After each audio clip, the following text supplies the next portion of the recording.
छोटी बहू पानी में पति को नचा के रखी हो, ससुराल में टिकना नहीं है। Hey everyone, welcome back to my channel Prachit Swat. आज के व्लॉग में आप सभी का खूब सारा स्वागत है। एंड आज का जो व्लॉग होने वाला है ना, वो आप लोगों के लिए बहुत ज़्यादा ज़रूरी है। बिकॉज़ मैं देख रही हूँ कि मतलब मैं व्लॉग कुछ और डालती हूँ, कमेंट्स कुछ और ही आते हैं। एंड कमेंट्स ऐसे आते हैं ना, मतलब वो इस इंटेंशन से होते हैं कि आगे वाले को हर्ट हो। तो मैं आप लोगों के ही कमेंट्स का आज रिप्लाई करूँगी व्लॉग में, क्योंकि मुझे ऐसा लगता है ना कि कुछ मिसकम्युनिकेशन हो रहा है। जब मैं कुछ और डाल रही हूँ, पोस्ट कर रही हूँ, आप लोग कुछ और ही कमेंट करते हो मेरे वीडियो पे। तो I think I should give a reality check to all your comments कि आप लोग जो भी कमेंट कर रहे हो मेरे लिए कितने हर्टफुल हो रहे हैं या फिर कितने ज़्यादा अच्छे लग रहे हैं मुझे। तो मैं ऐसा नहीं है कि सिर्फ हाईलाइटेड कमेंट्स पढ़ूंगी, बिकॉज हाईलाइटेड कमेंट्स तो आ ही जाते हैं, उनके साथ साथ जो और भी बाकी कमेंट्स हैं तो वो रीड करूंगी। एंड मोर ओवर बहुत ज़्यादा लंबे जो हैं वो मैं रीड नहीं करूंगी, बिकॉज एक कमेंट में ही आप लोग खुद में ही बहुत ज़्यादा डिस्कशन कर लिए हो। तो इसीलिए जितना मुझसे हो पाएगा वो मैं रीड करूंगी। एंड बहुत सारे क्वेश्चंस हैं उसमें जो मेरे को जवाब देने थे। वैसे मेरे को ज़रूरी नहीं था जवाब देना, लेकिन फिर भी मैंने सोचा कि नहीं, चलो आप लोगों को एक बार मैं क्लियर चीज़ें कर दूं, क्योंकि एक ही कमेंट मुझे बार बार हमेशा आता है। तो इसीलिए मैंने सोचा कि नहीं, चलो आप लोगों के साथ कुछ बात कर लेते हैं, बिकॉज हमेशा व्लॉग रहता है एंड मैं कोशिश करती हूँ कम्युनिकेट करने का। लेकिन आई थिंक आप लोगों को मैं बोलना कुछ और चाहती हूँ, आप लोग समझते कुछ और हो। तो जैसा कि मैंने लास्ट व्लॉग डाला था, कुछ ईयररिंग्स वगैरह डाले थे, बट उसमें कमेंट्स क्या क्या आए हैं वो मैं लास्ट व्लॉग के ही कमेंट्स रीड करूँगी। मुझसे जितने कमेंट्स रीड हो पाएंगे वही कमेंट मैं रीड करूँगी। तो मायका आते ही मैंने दिखाया गोल्ड, और भैया भाभी के बाद पापा जी भी जा रहे हैं, तो मैंने उसमें दिखाया था गोल्ड। एंड लास्ट व्लॉग में मेरे भैया भाभी चले गए थे, मतलब मेरे आने के पहले। मेरा टाइमिंग था 8 बजे का, मतलब मोस्टली मैंने सोचा था कि 8 बजे तक मैं आ जाऊँगी, क्योंकि सुबह सुबह पापा को बोध गया जाना था। तो मैंने सोचा था कि मैं सुबह ही निकलूँगी। और मोर ओवर लड्डू के पापा की जो ट्रेन थी गोरखपुर से थी, एंड वो भी सेम डे पे थी। तो अभी लड्डू के पापा हैं नहीं, वो जा चुके हैं। कोई बहुत ज़्यादा इंपॉर्टेंट काम था जिस वजह से वो गए हैं, एंड मैं नहीं जा सकती क्योंकि अभी लड्डू के पापा गए हैं, लेकिन वो वापस फ़िलहाल आएंगे। एंड मैं ट्रैवल नहीं करने वाली हूँ, बिकॉज़ अब जो मेरा प्रेगनेंसी का मंथ है वो बहुत ज़्यादा वैसा है कि डिलीवरी के आसपास ही है, तो मैं नहीं जा सकती। हमारे वहाँ पे वैसे भी 7th मंथ के बाद थोड़ा कॉशन लेना होता है। 8th में तो हम लोग कहीं भी नहीं ट्रैवल करते हैं, तो 8th मंथ के एंड में हम लोग जाते हैं डॉक्टर के पास। इसलिए मेरा चेकअप वगैरह भी सब कुछ हो चुका है। अभी ऐसा कुछ नहीं है कि मेरे को डॉक्टर के पास जाना है, एंड ऐसा नहीं है कि मैं 8th मंथ में भी हूँ। तो अभी 7 मंथ के बाद हम लोग कहीं भी उतना आना जाना नहीं करेंगे। एंड इस टाइम ऐसा होता है कि डॉक्टर की भी ज़रूरत पड़ती है। तो पहला रीज़न कि मैं अभी अपने ससुराल में नहीं हूँ, बिकॉज मेरा जो चेकअप हुआ है वो सिवान से हो रहा है। एंड मोर ओवर मैं बैंगलोर में भी चेकअप नहीं कराई थी, बस अल्ट्रासाउंड कराई थी। बट ये भी था, मेडिकेशन मेरा सिवान का ही चलेगा, बिकॉज लास्ट जो मेरा डिलीवरी हुआ था वो नॉर्मल डिलीवरी हुआ था विथ 4.5 kg, जो कि पॉसिबल नहीं था, लेकिन फिर भी नॉर्मली मैंने डिलीवर किया था बेबी को। तो मेरा एक ट्रस्ट है उस डॉक्टर के साथ। आप लोगों को पता है डिलीवरी इतना ईजी नहीं होता है, लोगों की जान तक चली जाती है, बहुत सारे बच्चे भी मतलब वो हो जाते हैं। तो मेरे को जिससे ट्रस्ट है मैं उनके पास ही अपना डिलीवरी कराऊंगी। किसी 2-4 जन के कमेंट से या 2-4 जन के बोलने से कि मैं यहाँ क्यों हूँ, वहाँ क्यों हूँ, वो मैं नहीं सुनने वाली हूँ। मुझे जहाँ ट्रस्ट है डॉक्टर के साथ मैं वहीं पे कराऊंगी। एंड मोर ओवर मेरा चेकअप चल भी रहा है, एंड मुझे ऐसा कोई कॉम्प्लिकेशन अभी नहीं है। तो इसलिए मैं नहीं गई हूँ, क्योंकि लड्डू के पापा भी बहुत जल्दी आने वाले हैं। अभी गए हैं लेकिन वो आएंगे भी बहुत जल्दी, एंड जब अब नेक्स्ट टाइम वो जाएंगे तो मैं उनके साथ जाऊँगी। तो ये रीज़न है कि मैं ससुराल भी नहीं हूँ। ससुराल मेरा जो है वो एक प्रॉपर ऐसे सिवान जैसा नहीं है, गाँव में है, जहाँ पे डॉक्टर उतने अवेलेबल नहीं हैं अवेलेबल, लेकिन मैं वहाँ खुद भी कंफर्टेबल नहीं हूँ, क्योंकि एक तो मेरे हस्बैंड भी नहीं होंगे और दूसरी बात कि मेरी जो जेठानी है वो भी बाहर नहीं जाती हैं घर से।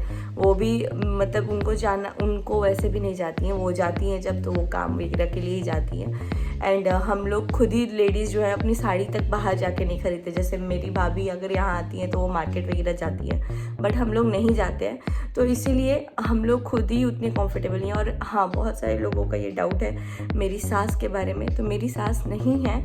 अगर वो रहती तो शायद मैं सिवान आती ही नहीं, मैं बैंगलोर में ही अपना डिलीवरी करवाती एंड वहाँ पे वो रहती, क्योंकि मैंने आने के पहले ही पूछा था। जैसे मेरी ननद लोग हैं एंड मेरी भाभी हैं, मेरी मम्मी हैं, जो लोग मेरे पास आ सकते थे, तो उस अकॉर्डिंगली ही हम लोगों का प्लान बना था। क्योंकि ये था, मैंने पहले ही पूछा था डिलीवरी के टाइम पे, मतलब डिलीवरी को लेके कि अगर मेरी डिलीवरी होगी तो कौन आने वाला है। तो मतलब कोई भी 10 दिन से ज़्यादा नहीं आएगा। यहाँ से बैंगलोर का डिस्टेंस बहुत ज़्यादा है, सब लोग अपने अपनी लाइफ में सेटल्ड है। मेरी जो ननद या मेरी जेठानी लोग की शादी है वो ऑलरेडी 20-21 साल पहले हुई है, मेरी ननद लोगों की भी शादी। तो उन जो लास्ट शादी हुई थी वो 2003 में हुई थी, जो मेरी छोटी ननद है उनकी। तो उन्होंने बोला था मैं आ जाऊँगी कुछ दिन के लिए, एंड भाभी का भी आना उतना पॉसिबल नहीं है, क्योंकि वहाँ पे एक तो उतना कुछ हम लोगों का वो नहीं है, लिंक नहीं है लोगों के साथ, एंड दूसरी बात भाभी और भी कंफर्टेबल नहीं थे। और कोई भी आता, मेरी मम्मी बोली थी कि 5-10 दिन की बात है तो कोई बात नहीं है, आ जाएंगे हम लोग। लेकिन मेरी मम्मी का खुद ही ऑपरेशन हुआ है एंड मोर ओवर मेरे को वहाँ देखने जाना था, और मुझे कम से कम ऐसे इंसान की ज़रूरत थी जो 1 महीने तक मेरे पास रह पाए, क्योंकि डिलीवरी ही नहीं होता है, डिलीवरी के बाद भी बहुत सारी चीज़ें होती हैं, उनको करने में ही महीना लग जाता है। मतलब कि मुझे वापस से आना, और एक मेरा खुद का बेबी है भी, तो इसीलिए सब लोगों ने बोला घर पे आओ। मेरे इन लॉज ने भी बोला, मेरी मम्मी ने भी बोला कि यहाँ आओ, यहाँ सब लोग होंगे, इन लॉज वाले भी होंगे, हम लोग भी होंगे। तब जाके मैं यहाँ आई थी। एंड अभी इतने सारे कहानी के बाद मैं स्टार्ट करती हूँ कमेंट्स, जो कि मुझे लगता है कि मैं थोड़ा कम ही पढ़ पाऊँगी। तो सबसे पहले रश्मि जी ने कमेंट किया है। बहुत सारे कमेंट्स ऐसे थे जो कि मेरे को पढ़ रही थी, मैं रीड कर रही थी, रिप्लाई करने जा रही थी, बट फिर मेरे को हो रहा था कि यार मैं क्यों रिप्लाई कर रही हूँ, फिर मैंने डिलीट भी कर दिया। लेकिन कुछ कमेंट्स थे जो कि मैं आप लोगों को बता दूँ कि क्या है क्या नहीं है। कोई बहू बुरी बनकर नहीं आती है मायके से, ससुराल वालों का दोहरा व्यवहार ही बहू को मजबूर करता है। बेटी हलवा बनाई तो ढिंढोरा पीट गया, बहू बनाती है तो दिखावा। सुधर जाओ आंटी जी, नहीं तो छोटी बहू पानी पिला देगी। तो छोटी बहू तो क्या पिलाएगी नहीं पिलाएगी वो तो आप लोग पहले ही टारगेट करके बैठ चुके हो। मैं रंजना की बात कर रही हूँ। और रही बात बड़ी बहू की, और पहली बात तो आपकी तमीज़ बता रही है कि आप कितने तमीज़दार घर के हो, कि आप अपने से दोगुना एज वाले को बोल रहे हो कि सुधर जाओ। एंड मैं जानना चाहूँगी आपने कितनी बहुएं उतारी हैं अपने घर में कि आप उनको सुधार रहे हो। एंड मोर ओवर बेटी ने क्या किया क्या नहीं किया। अगर जब आप लोग मुझे बोलते हो मेरा यहाँ रहने का वो नहीं है, मुझे अपने ससुराल रहना चाहिए, तो जब मेरा रहने का हक नहीं है तो आप लोग मेरे काम को इतना हल्का क्यों ले रहे हो। फिर मैं तो एक गेस्ट हुई ना, तो जब गेस्ट आ करके मैं बन के कर दे रही हूँ तो बहू से मेरा फिर कंपैरिजन क्यों हो रहा है, मुझे ये नहीं समझ में आ रहा। और पहली बात तो ये व्लॉग मैंने डाला है ईयरिंग से रिलेटेड, लेकिन आप लोग डाल रहे हो बहू बेटी बहू बेटी बहू बेटी। सो आई रियली डोंट अंडरस्टैंड कि आप लोग की थिंकिंग आती कहाँ से है। बहुत बार ऐसा हुआ है कि बहू बेटी से रिलेटेड कुछ होता नहीं है, फिर भी आप लोगों का नॉन स्टॉप बहू बेटी चलते रहता है। तो पहली बात, मेरी मम्मी को सुधारने के पहले आप अपने घर में सुधारो, अपनी जुबान सुधारो। एक बात बोलने का तरीका होता है, आप बोल सकते थे कि आंटी आप दोनों चीज़ों को देखो, लेकिन नहीं, सुधर जाओ। आपकी छोटी बहू पानी पिला देगी, पानी पिलाएगी, दूध पिलाएगी, खीर पिलाएगी, क्या पिलाएगी मुझे नहीं पता, लेकिन आप लोग पहले से टारगेट किए हो। बहुत सारे लोग ऐसे मेरी बड़ी भाभी पे भी टारगेट करते हैं, तो मैं उनसे भी रिक्वेस्ट करूँगी कि ठीक है, आप लोग बोलते हो कि आप लोग खुद ही सोशल मीडिया पे ये मौका दे रहे हो, लेकिन मैं ये बोलना चाहूँगी मेरे चैनल पे मैंने कोई मौका नहीं दिया, लेकिन आप लोग मेरे को इसमें घसीट के लाते हो कि मैं अपना कहीं बायसनेस दिखाऊं। मैं चाहती हूँ मैं न्यूट्रल रहूँ, ना मैं बड़ी भाभी, ना मम्मी, ना किसी के उसमें।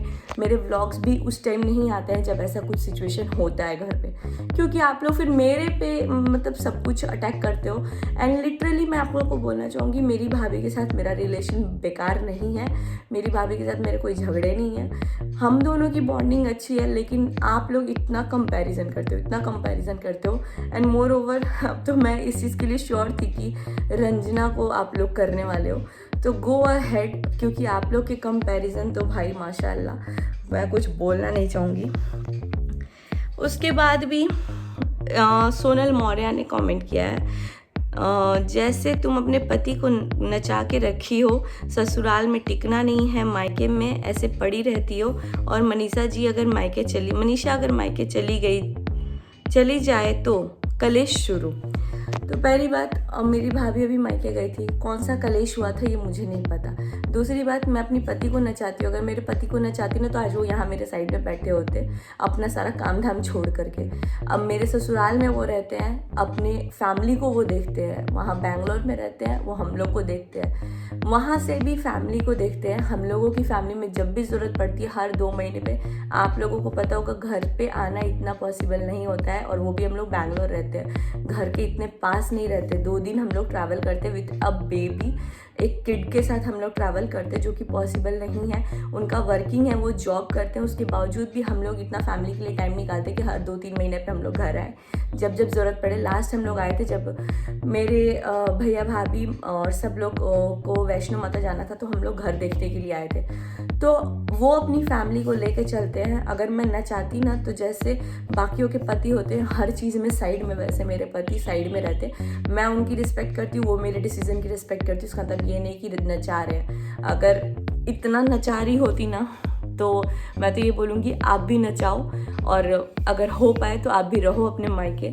क्योंकि अगर आपको लगता है कि ऐसे नचा करके मैं मायके रहती हूँ, मायके में मैं पड़ी रहती हूँ, मैं पड़ी रहूँ, नाचूँ गाऊँ फिरूँ कुछ भी करूँ, आपको उससे कोई मतलब नहीं होना चाहिए। मैं अपने पापा का खा रही हूँ, किसी के भी डैडी का नहीं खा रही हूँ मैं।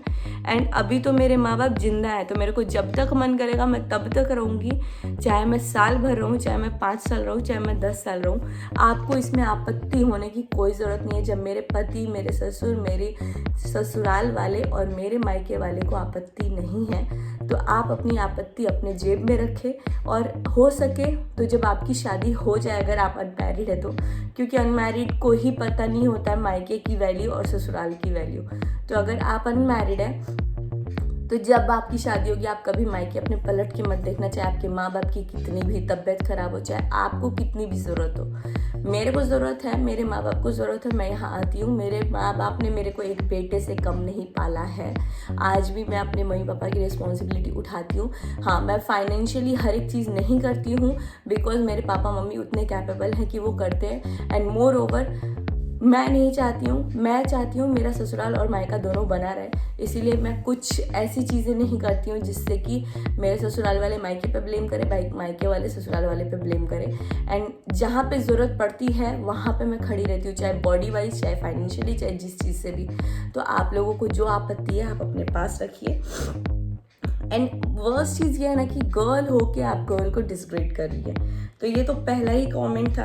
अभी ऐसे बहुत सारे कमेंट हैं, बट मेरा हाथ ऐसे दर्द हो रहा है। बहुत ज़्यादा ही लोग, मतलब बहुत सारे लोग तो ऐसे सपोर्टिव वे में भी हैं, बहुत ज़्यादा लोग तो ऐसी ऐसी चीज़ें बोल देते हैं जो कि वो मुझे जानते तक नहीं है, उसके बावजूद बोल रहे हैं।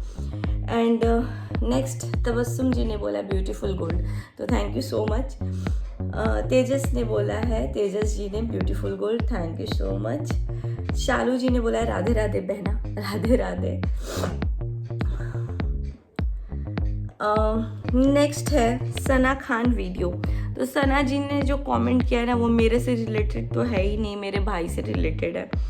बात ऐसा है, जब खुद के बेटे को माँ की फिक्र नहीं है तो बहू कुछ बोलने का मतलब नहीं, बहू को कुछ बोलने का मतलब नहीं है। शादी के बाद माँ सबसे ज़्यादा दुखी होती है, अकेला फील करती है बेटे के लिए।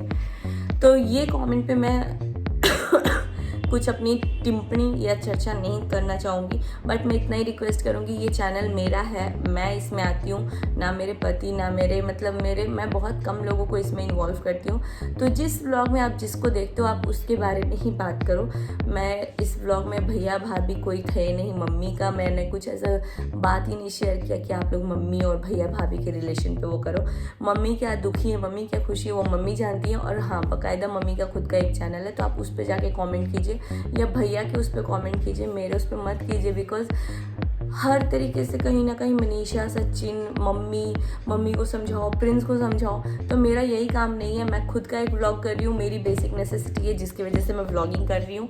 एंड मैं चाहती हूँ कि आप लोग के लिए कुछ हेल्पफुल हो, वरना मैं कुछ भी बकवास कंटेंट डाल सकती हूँ इस पर जिससे मुझे व्यूज़ मिले। तो व्यूज़ मेरा मोस्ट प्रायोरिटी चीज़ नहीं है इसमें।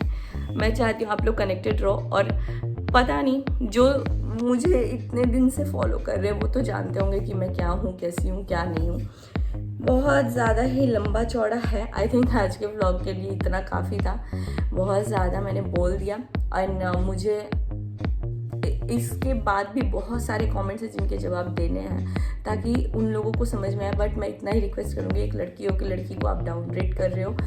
रही बात, अब सब लोग बोलेंगे कि आप भी मनीषा को वो करते, तो मेरे किसी भी व्लॉग में अगर आपको दिखा हो कि मैं अपनी भाभी या किसी लड़की को डाउनग्रेड कर रही हूँ, तो आप उसको मेरे को कमेंट में लिंक डाल दीजिए ताकि मैं वो वीडियो पूरा साफ साफ देख लूँ कि हाँ क्या है क्या नहीं। और बाकायदा इस वीडियो में मैंने किसी का ना कोई नाम लिया ना कुछ लिया है। जो व्लॉग दिखाया जाए आप उससे रिलेटेड कमेंट कीजिए। यहीं पे इस व्लॉग को एंड करती हूँ मैं, बिकॉज मैं नहीं चाहती इतना हाइपर हूँ मैं।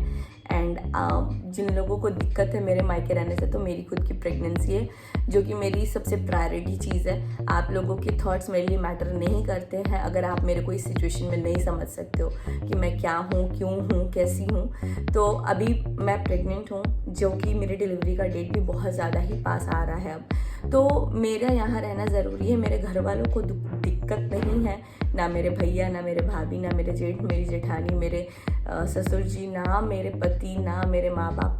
तो आप लोग भी दिक्कत मत रखो। मेरे को जितने दिन रहना होगा मैं रहूँगी, मुझे जब तक रहना है मैं रहूँगी। आप लोग की दिक्कत से कुछ चेंज नहीं होने वाला है। एंड हाँ, मुझे जब होगा मैं यहाँ से चली भी जाऊँगी। मुझे जब मन करेगा मैं दोबारा फिर आऊँगी। आप लोग के कमेंट से मुझे रत्ती भर फर्क नहीं पड़ने वाला है। तो अपने घर में रहो, इंजॉय करो आप लोग खूब सारा। आई होप कि बहुत सारे जवाब मिल गए होंगे, बहुत सारे लोगों को रूड भी लगा होगा, but this is the how I can react. Because मैं मीठी बन करके आप लोगों के साथ मेरे को भी हर्ट होता है, मैं भी रो सकती हूँ, बट मैं नहीं रो रही हूँ बिकॉज मुझे कोई सिंपैथी नहीं चाहिए आप लोगों की। आप लोगों को हेट करना है, लाइक करना है, जो करना है वो आप लोग की मर्ज़ी है। लेकिन मैं नहीं चाहती हूँ कि मैं हंस के आप लोगों की पूरा मतलब आप लोगों की बैंड बजाऊं एंड देन आप लोगों को रियलाइज़ तक नहीं हो। तो मुझे अगर हर्ट हुआ है तो मैं सीधे साफ वो रिएक्ट कर रही हूँ। सी यू इन नेक्स्ट व्लॉग। ज़्यादा बात नहीं।